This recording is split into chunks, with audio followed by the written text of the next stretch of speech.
All right, thanks for coming out. Like Steve said, hope everybody is having a great week. First of all, I want to congratulate Dawn and Lamont on their season opening wins yesterday.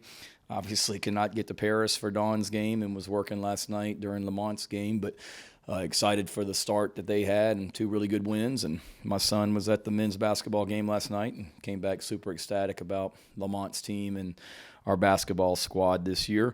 I want to congratulate Shelly and Jamie Smith and our women's soccer team on their 11th straight NCAA tournament appearance. They'll kick off the NCAA tournament Friday night at home, correct? So what a great way to start the weekend. Hopefully you got the Gamecock Nation going to soccer on Friday night, and then quick turnaround with a 12 noon football game on Saturday. And then want to congratulate my man Tony Annen for our men's soccer huge win against the number one ranked team in the country the other night in the conference quarterfinal. So what great strides Tony's making with our men's soccer program, and wish them well going forward without a doubt. Let's see, got a bunch of stuff to get to on that one. So congratulations to those guys. Like I said, should have mentioned this last Saturday, but and I forgot to thank them, but want to thank our grounds crew over at our football stadium for November. That field looked amazing on Saturday, and those guys put a lot of work into it. So appreciate those guys also. And I was going to say something too and forgot all about it, but just wanted to congratulate Allen and Benedict colleges as well for the seasons that they had. And I guess Benedict's still going. Lou wrote a great article in the state newspaper last Friday about the years they're having, and pretty cool that there's other college teams, college programs in the city of Columbia. A lot that we have to offer here, and both those teams had phenomenal seasons and got a lot of respect for them, and forgot to mention that on Saturday. So that is my fault. Saturday is our Salute the Troops game. So could sit up here all day and talk about the respect and admiration I have for our military, and want to thank them for all they do for our country and the freedom they provide us and the sacrifices they make every Friday morning. That's the one morning during the week where I'm at home when my kids wake up, and we always take them to breakfast and then take them to school on Friday mornings, because that's a little bit of a later start for us. And was in a breakfast spot on Friday morning, and there was a group of soldiers from Fort Jackson that were at breakfast and came over and said hello to me and told me that they'd be a part of everything this Saturday at Williams-Brice. So excited to be a part of it, excited to see those guys on Saturday in our stadium as well, and thank them again for all they do for our country. Also have this shirt that wanted to make sure that we were all aware of as well for the 6th annual Veterans Day 5K that's presented by Boyer Construction as well. This 5K has raised over $82,000 here in this community for our local veteran and military population as well. So that'll be taking place this weekend as well. Would encourage people to support that and be a part of it as best they can. And you can find out more information at www.uscveteransday5k.com, www.uscveteransday5k.com. And thanks to Boyer Construction for all they do putting this on as well. So a lot happening this weekend, without a doubt. Got a big challenge coming in with Vanderbilt. You know, they're a team very much like us last year. They're very opportunistic on defense. They are second in the SEC in takeaways right now, so only one team in this conference has forced more turnovers than they have. But they're offensively, they've turned the ball over a lot, and that's kind of been the story of every game for them. They've been in essentially every game, had Georgia down 7-0 early. You watch them against Auburn last week. You know, Auburn really didn't do much offensively against them except for two big runs they had for touchdowns in the first half. So this is a team that, you know, is a challenge because of how opportunistic they are on defense, and then they have weapons. I have a ton of respect for Clark and the way that he continues to elevate his program. I remember last year after we beat them up in Nashville, they went on and beat Kentucky and Lexington, and then beat Florida the week after we lost to Florida. So they We know that we'll get their best shot on Saturday. He's doing a great job with this program, continuing to elevate it. They're playing hard. You see the emotion they play with on the field and on the sidelines also, and it's very evident that his players have bought into what he and his staff are doing, and it'll be a big challenge for us. One thing that stands out with them is just the size they present. You know, they're playing multiple quarterbacks, one of which is 6'7", 235 pounds as a quarterback, so he's a load to bring down in the run game. They got skill players at the receiver position with size, and then you just look at their defense. They have a defensive tackle that's 6'7", 305. Their defensive ends are 6'5", 280 and 6'6", 240. They have a linebacker that's 6'3", 250. They have a corner that's 227 pounds, and they have their safety is 6'4", 217 pounds. So they present a lot of problems, and we'll have to play very well. Without a doubt. Injury-wise for us, Trey Jones will be out. He will not play this week. DeCarrion Joyner will be out this week. Hopefully we'll get him back soon. And Trey Knox, I would say, is questionable for this week. He did a little bit out there at practice today.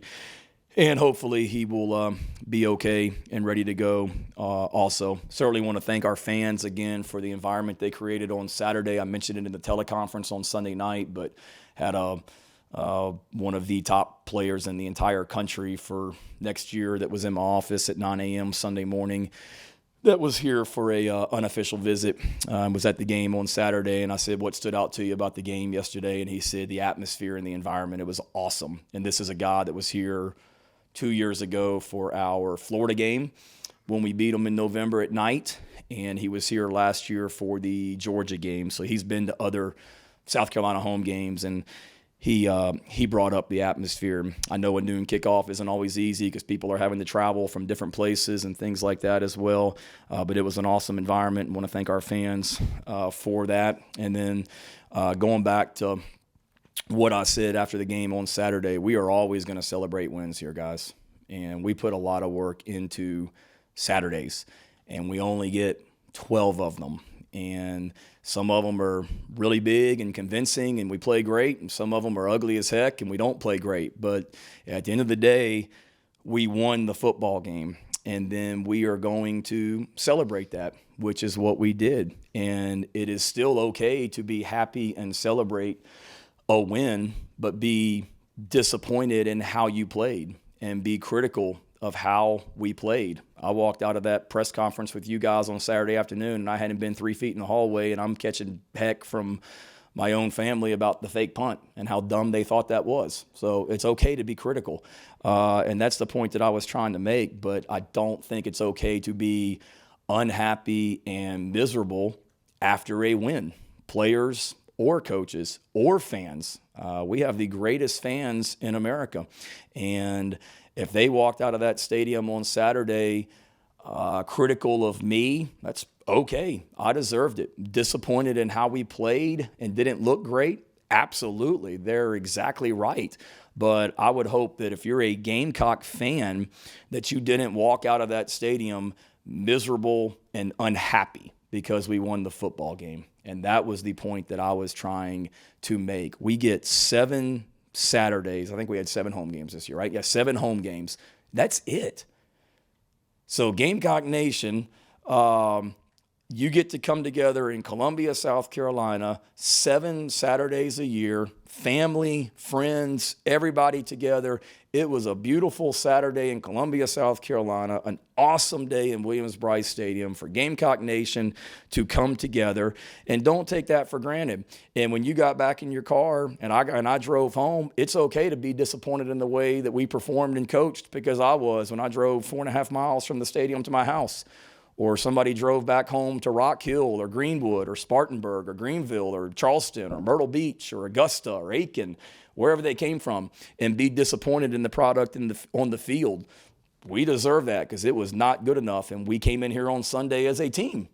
And we're very clear about that. Me to the coaches, that it was unacceptable, and me to our players as well, that if we play like we did last Saturday, we will not win this week. And we will not win next week, and we will not win the week after. We need to be better, and that was very evident to me, and that starts with me as the head coach. But I would hope that nobody walked out of that stadium just unhappy. As ugly as it might have been, the Gamecocks won the football game Saturday, guys. And there's a lot of teams across the country that did not win their football game on Saturday, and that was the point I was trying to make. And if we won on a beautiful Saturday afternoon and you were unhappy and miserable, then you probably do need to find some joy and celebrate wins a little bit more as well. But I'm a guy that's always going to celebrate wins. I've been a part of teams where the head coach walked in the locker room after a win and absolutely blistered that team, and they didn't win a game the rest of the year.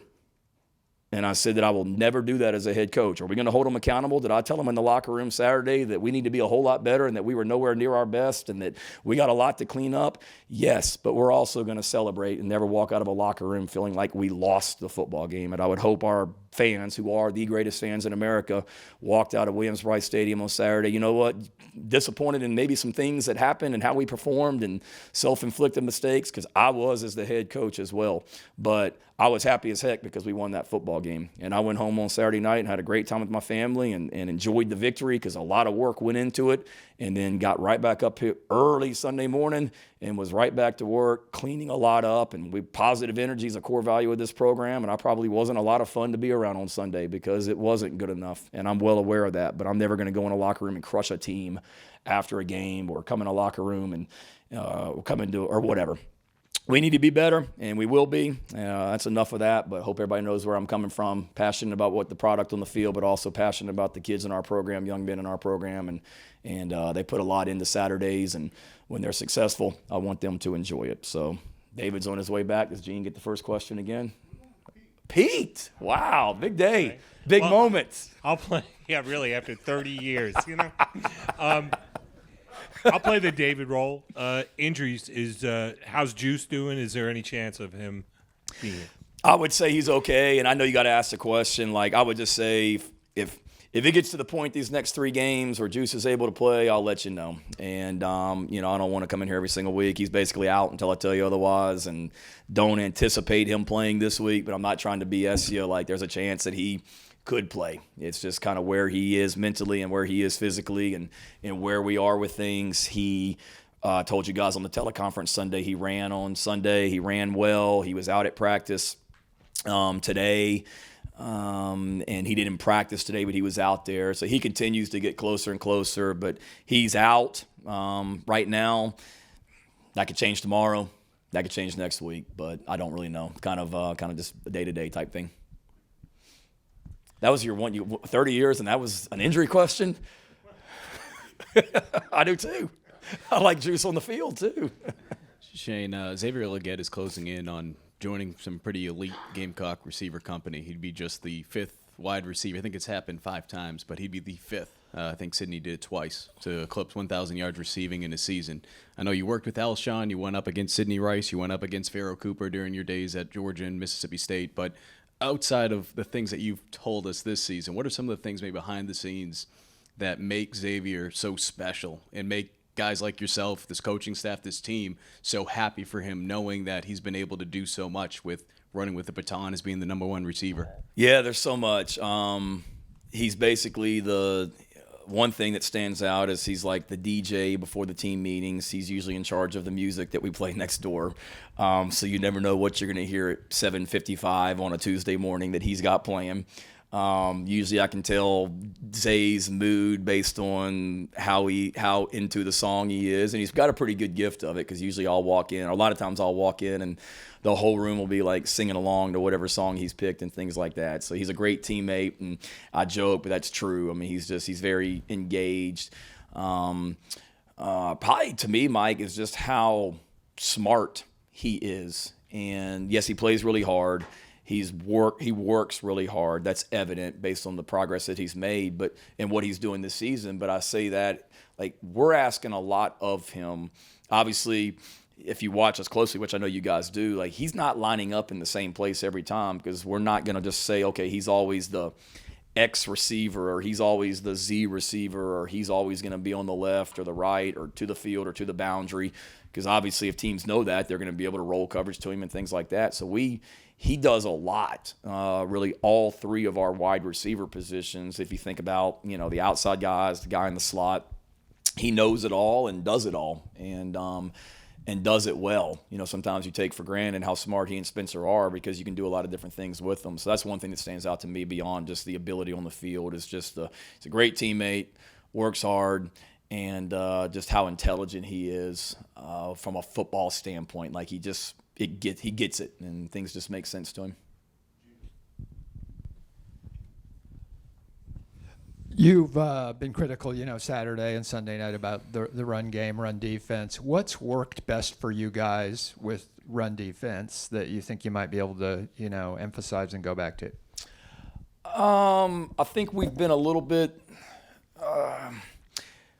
I think we've been a little bit better statistically, I don't know exactly, but I think we're better than what we were last year as far as yards. Now, Saturday wasn't good enough, and we talked about that, but that was allowing them to run the ball 57 times. I think we've been kind of found I don't want to say a niche, but we've mixed up the fronts recently in that we haven't always been out there with 2 defensive tackles, 2 defensive ends, against and we've always had that Okie package or whatever you want to call it, but having 3 defensive linemen where you play with a true nose tackle, and that's been Nick Barrett for us, where he's aligned directly over the center, and then we have 2 defensive ends and a couple outside linebackers. That's been good for us. And then also what we started doing against A&M, where we got Jaron Willis and/or Bam Scott on the field at the same time, where that's more of like a 3-down, 3 defensive lineman package. So to answer your question, Gene, I think just the fact that we've being a little bit more multiple has helped us in the run game and the pass game and getting pressure. If you look at us, I would argue that we've affected the quarterback more the last 2 games as far as at least being in the backfield and hitting him. Not enough, but more. And part of that was guys, even on Stone's interception for a touchdown the other day, the pressure we had, it was a 0 blitz where we brought 2 linebackers and played man-to-man behind it with no help. One rusher off the left side, as the defense looks at it, was Debo, but the other rusher was Jalen Kilgore, who's our nickel coming off the edge. And both those guys did a good job of getting back there and hitting the quarterback. So to answer your question, I think just being a little bit more multiple. We base out of a 4-down defense, 4 defensive linemen, but being a little bit more multiple with our packages. And then also we don't have, 300. Nick Barrett's a big guy, but Boogie and Tonka and TJ, they're not your 330-pound defensive tackles. So we've got to do a good job of just not asking those guys to take on double teams all day. We've got to be able to move them and slant and angle and things like that. And I think we've done a little bit more of that and a little bit better job of that the last, throughout the season, if you will. Hey, Shane, the struggles that you had on 3rd down on offense Saturday, Spencer said you had some good calls, but Jacksonville State, they played better. In his words, they played harder. How are you addressing that this week? That they played better or that they played harder or both? Yeah, that kind of goes back to some of the things that we talked about on Sunday, Rick, as a team and how we need to be better. And your tape is your resume, and at times Saturday our effort was not good enough, but at times Saturday our effort was really, really good. I go back to Mario Anderson's long run to start the game. You see, Xavier Legette blocking, and you see Juju McDowell downfield blocking. Or you go back to me, one of the biggest plays in that game Saturday was it was in the 3rd quarter, and it was 3rd and long, and we were in man-free coverage. I think I talked about this Sunday night. We were in man-free coverage, so there's no help if the quarterback scrambles. And the quarterback for Jacksonville State started to run, and Boogie Huntley comes from the backside, runs the guy down, and makes a solo tackle on their quarterback or it's about to be a 1st down, and they're leading at that point. So there were some great individual efforts, but the disappointing thing for me was the effort. The effort was just not consistent enough. And we need to be better. There's no doubt about it. And that's on me, and was really disappointing to see on Saturday. As far as 3rd down, we were 4 of 14, I think, the other day against Jacksonville State, and that's not going to cut it. I don't know how much of it was necessarily them playing harder. I don't know if I saw it quite the same on 3rd downs. I think we've got to execute better. We can't turn rushers free. We can't get, beat. we got to throw and catch and make those third downs, And we did when it counted. I mean, at the very end of the game, we're trying to run out the clock. We can't take a knee yet, and that was a third down conversion. Josh Simon, I mean, that was a big one there at the end of the game. But before that one, we were 3 of 13, I guess. So we need to be better. There's no doubt about it. Hey, you've talked about staying positive and enjoying the wins this year. So with Spencer, it seems like he has been very helpful with the team. What can you say about him as a leader and how he's helped you kind of go through some of the ups and downs of this season? Yeah, he's been awesome. We had one of the main scouts or personnel people for the Denver Broncos was here today, and he asked me the same question, and I was like, the guy's been phenomenal. I mean, just if anybody has a right or had a right or if anybody was in a position to voice frustrations about something, it would be him, because he's been sacked a lot. He's been hit a lot. We've had offensive linemen hurt. We've had his all-conference receiver that from last year out all year, but never once has he. And he's just steady and consistent. He's done a great job just lifting up those young linemen that are protecting him and helping them, lifting up Nicholas Harbor and continuing to bring him along. Tyshawn Russell, another freshman receiver. He's really done a good job of elevating the people around him throughout the team, and then just being steady and consistent.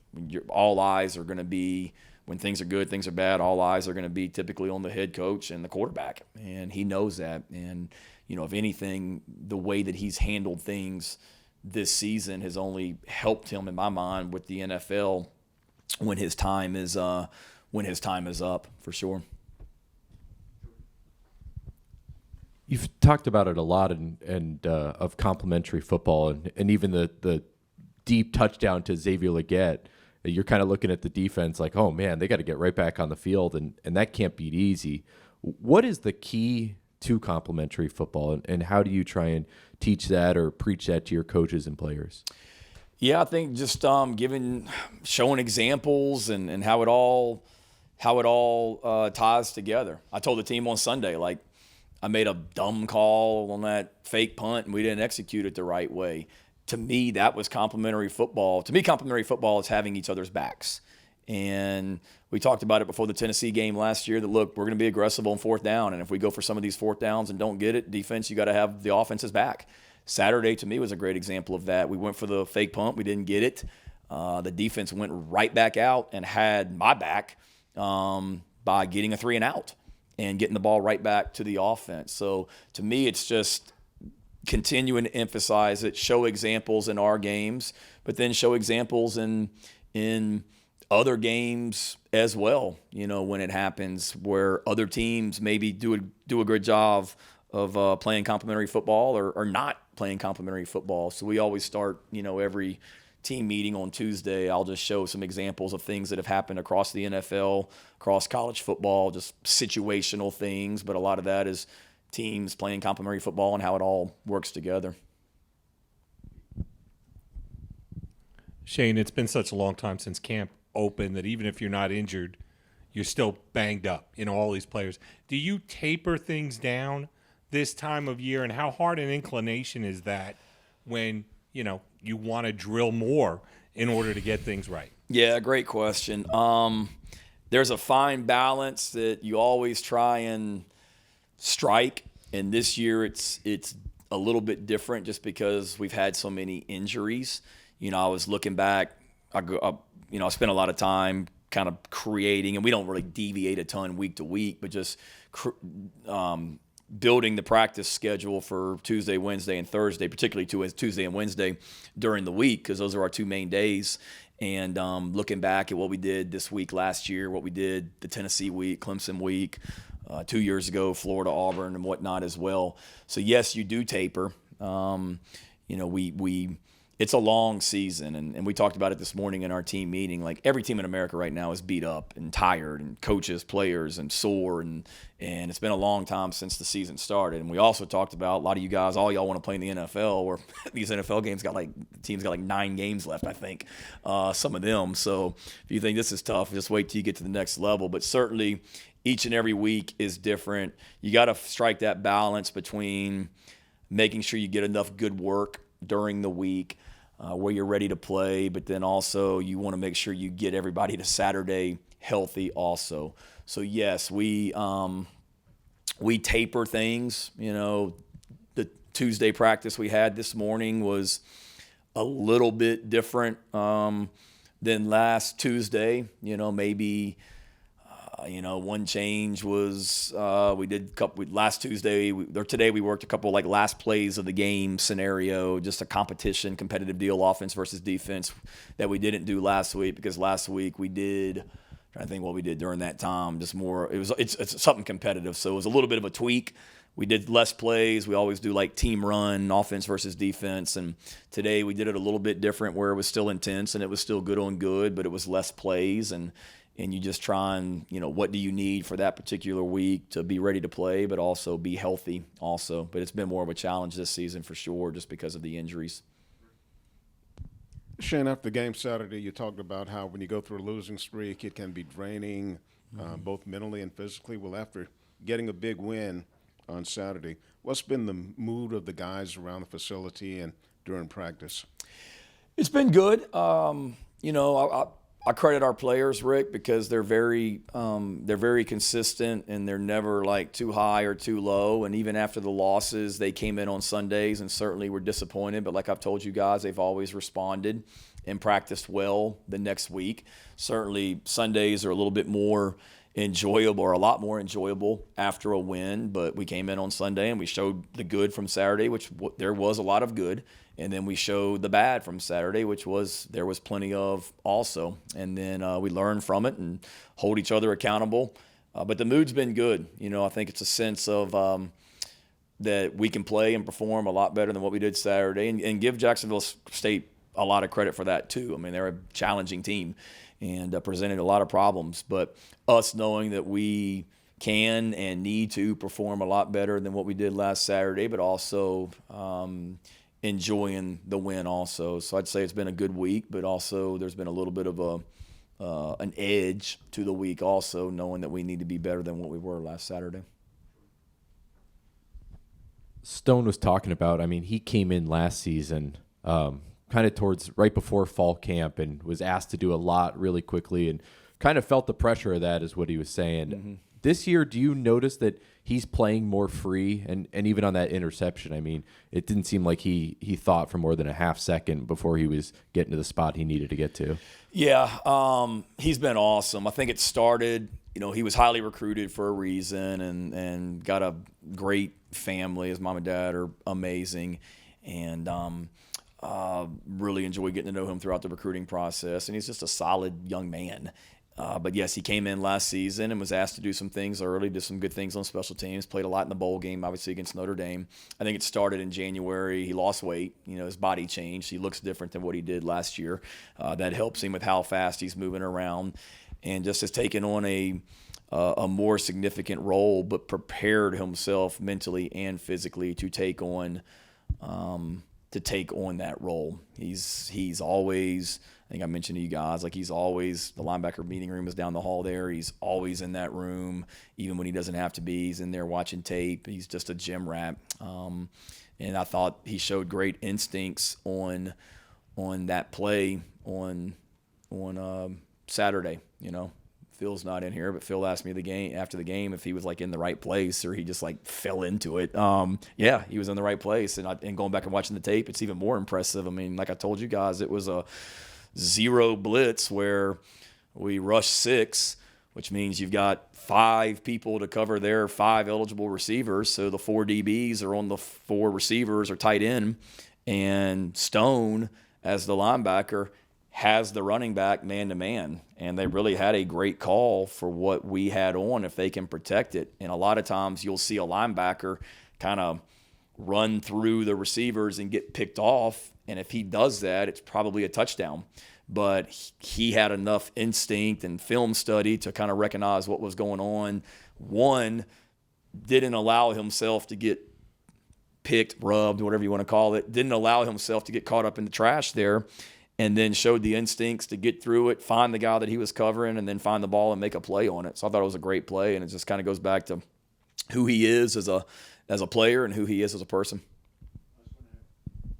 During the sideline interview during the game on Saturday, I think you were expressing some displeasure over the fundamentals on defense with bad angles and missed tackles and things like that.